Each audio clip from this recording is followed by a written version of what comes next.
Jesus came to reveal the Father. In John chapter 1 verse 18, unsa may i-reveal diya sa Father. Samahan.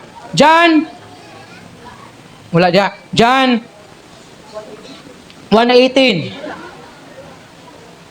No one has ever seen God, but the one and only Son who is Himself God. Ang pagtuo nila nga si Jesus Christ, usa ka propeta, usa ka tao, dili makaluwas. Pero ang John chapter 1 verse 18 nag-ingon, no one, wala pa ibisan usa nakakita sa Dios apan ang bugtong anak nga Dios. And his closest relationship with the Father has made him known. See? Para mailhan nimo ang God the Father, kinahanglan nimong mailhan si Jesus Christ.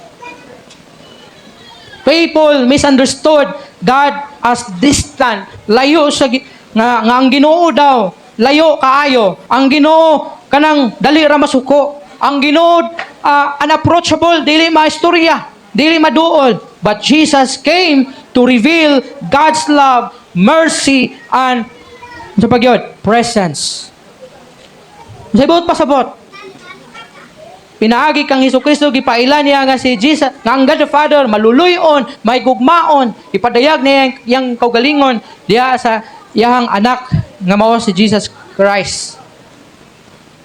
Now through Jesus we see God's heart. And Christmas is not just a story, it is God's revealing Himself.